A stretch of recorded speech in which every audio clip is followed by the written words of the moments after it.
Hello friends. उम्मीद करता हूँ कि आप सब बहुत अच्छे होंगे। आज हम लोग बात करने वाले हैं कि आप लोग का जो IBPS PO मेंस का पेपर होना है 4 फरवरी को, तो आपको किस तरीके से वो पेपर अटेम्प्ट करना है जिससे कि आप सेक्शनल भी क्वालिफाई कर जाएं और ओवरऑल को भी क्वालिफाई कर जाएं। ठीक है, तो सेक्शन वाइज बात करते हैं इसमें। तो देखिए, एक बात आप लोगों को पता होगा कि IBPS PO मेंस का जो पेपर है, इसमें रीजनिंग और क्वांट टफ आते हैं। नो डाउट इसमें ये टफ आएगा ही, ठीक है, आसान नहीं आता और ना आएगा इस बार भी। तो रीजनिंग और क्वांट टफ आएगा पेपर, तो आपको जो है बहुत ही सिलेक्टिव होना पड़ेगा वहां पर, यानी कि क्वेश्चन जो है चूज करने पड़ेंगे कि कौन सा क्वेश्चन हम करें और किस क्वेश्चन हम लोग टाइम लगाएं। ठीक है, अगर आपने गलती से भी कोई ऐसा क्वेश्चन पिक कर लिया जो आपके टाइम वहां पर खा जाएगा, तो फिर क्या होगा कि आपका हो सकता है सेक्शनल कट ऑफ भी क्वालिफाई करना वहां पर मुश्किल हो जाए। तो जैसे अगर हम बात करें रीजनिंग की, रीजनिंग से शुरुआत करते हैं। तो एक मैं आपसे रिक्वेस्ट करूंगा कि आप लोग कभी भी रीजनिंग में पजल से स्टार्ट मत करना। चाहे प्रीलिम्स हो चाहे मेंस हो, पजल से कभी भी स्टार्ट नहीं करना, ठीक है ना।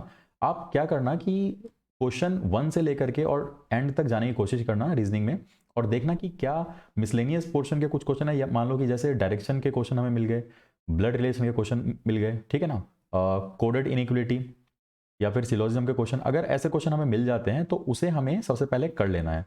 ब्लड रिलेशन अगर कोडेड भी आता है आप तो भी कर सकते हैं, और सिंपल आएगा तो वो तो कर ही सकते हैं, उसको बहुत आसान होता है करना।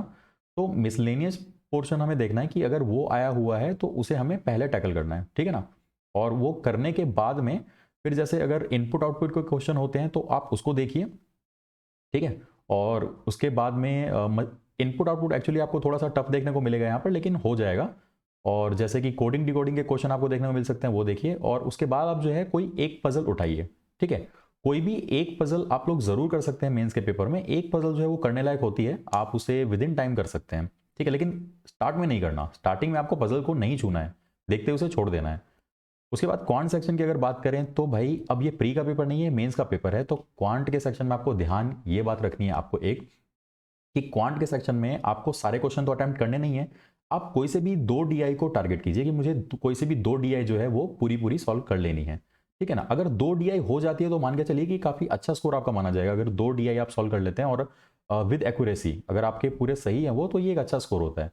तो कोई भी DI अगर ऐसी है जो कि लॉजिकल है, मतलब जिसमें लॉजिक लग रहा है, तो उस DI को स्टार्टिंग में अवॉइड करने की कोशिश कीजिए, क्योंकि वो आपको फंसा सकती है और आपका पूरा टाइम ले जा सकती है।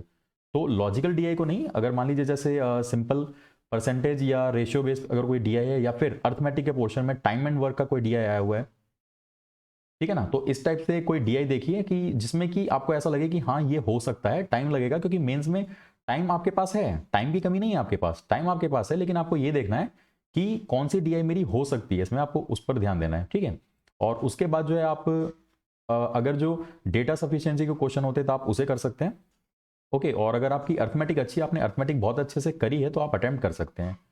अच्छा, इस बीच में आपको एक चीज ध्यान रखना है, मतलब एक रूल ऐसा है जो कि एग्जाम के लिए हमेशा एप्लीकेबल है, वो है फ्लेक्सिबिलिटी, कि आपको जो है फ्लेक्सिबल रहना है। यानी कि आप, ऐसा नहीं है कि मतलब कोई क्वेश्चन आपसे नहीं हो रहा है फिर भी आप जो है वो उसको किए जा रहे हैं। मान लीजिए DI बहुत ही टफ आई है और आपको ऐसा लग रहा है कि नहीं नहीं मुझे DI ही अटेम्प्ट करनी है, तो आप ऐसा मत करना। आप फिर अर्थमेटिक क्वेश्चन देख लीजिए, क्या पता वो आसान हो, है ना। डेटा सफिशिएंसी क्वेश्चन देख लीजिए पहले, अगर DI बहुत ज्यादा टफ है तो इसीलिए आपको थोड़ा सा देखना पड़ेगा इसमें। तो ये क्वांट की हमारी स्ट्रेटजी है। और जीके की अगर बात करें तो देखिए, जीके अगर आप लोगों ने पढ़ रखा होगा अब तक तो जीके आपसे हो जाएगा, ठीक है। जीके के लिए वैसे भी सेक्शनल टाइम जो होता है वो काफ़ी ज़्यादा होता है, तो उम्मीद करता हूँ कि आप लोगों ने जीके अब तक पढ़ा होगा। अगर नहीं भी पढ़ा है तो अभी आप रिवाइज करते रहिए उसको बीते दिनों में, ठीक है, क्योंकि आगे भी पेपर है तो उसमें ये सब काम आएगा। और इंग्लिश का सेक्शन जो है उसमें आप लोग को कोशिश क्या करनी है कि इंग्लिश के सेक्शन में आपको रीडिंग बेस्ड बहुत पूछा जाता है। पैसेज अगर है, अगर पैसेज पे आपकी अच्छी कमांड है तो आप उसको कर सकते हैं, या फिर क्लोज टेस्ट में पूछा जाता है, क्लोज टेस्ट है फिलर से, आप कोशिश करें कि इनको पहले कर लें। और पैसेज को अटेम्प्ट करते वक्त क्या करें कि क्वेश्चन एक बार आप पैसेज के पहले देख लें, उसके बाद पैसेज को पढ़ें, जिससे कि क्या होगा, क्वेश्चन आपके दिमाग में रहेगा कुछ टाइम तक और आपको जो है उसके आंसर जो है पैसेज में कहीं ना कहीं दिख जाएंगे। केयरफुली पढ़ें। और आई थिंक आपने अगर 25 या 30 तक आप बना लेते हैं इंग्लिश के सेक्शन में तो ये थोड़ा सा अच्छा माना जाएगा, ओके।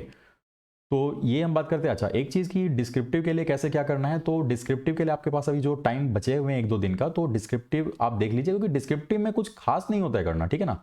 लेटर राइटिंग आता है, ऐसे राइटिंग आता है, तो लेटर का जो फॉर्मेट आप ये देख लीजिए कि फॉर्मल और इनफॉर्मल लेटर में से आपको क्या अटेम्प्ट करना है।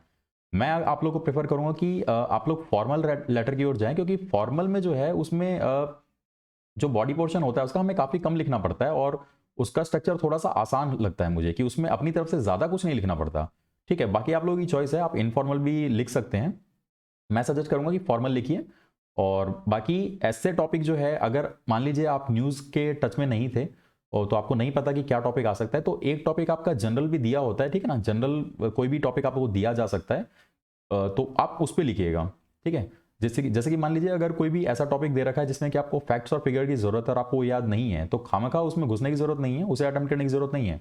आप कोई भी जनरल टॉपिक उठा लीजिएगा जिससे कि आप डिस्क्रिप्टिव में थोड़ा सा अच्छा कर सकें। और बाकी आप लेटर लिखते वक्त ये ध्यान रखिएगा कि आप कोई भी स्पेलिंग मिस्टेक ना करें। अगर स्पेलिंग मिस्टेक करेंगे तो वो वहां पर नेगेटिव काउंट होगा, ठीक है ना। तो ग्रामर की आपको बहुत ज़्यादा वोकेबलरी, ऐसा नहीं है कि बहुत ही हाई फाई वोकेबलरी रखनी है, सिंपल जैसी आप इंग्लिश है आप सिंपल इंग्लिश भी लिख सकते हैं उसमें, ऐसी कोई बात नहीं है कि आपको बहुत ही हाई फाई इंग्लिश लिखनी पड़ेगी उसमें, ठीक है ना। और बाकी आप फॉर्मेट देख लीजिएगा, फॉर्मेट आपका गलत नहीं होना चाहिए, प्लस स्पेलिंग मिस्टेक नहीं होनी चाहिए। तो ये हमारी वीडियो थी छोटी सी। बाकी आपको वीडियो पसंद आई तो आप इसे लाइक कर दीजिएगा और चैनल को सब्सक्राइब कर दीजिएगा, क्योंकि इस पे काफ़ी सारा कंटेंट आपको मिलने वाला है। और जैसे ही आईपीएस पीओ का पेपर खत्म होगा मेंस का, तो इसका मैं सेल्फ गिवन एनालिसिस आप लोगों को दूंगा। तो आप बने रहिए हमारे साथ। Thank you.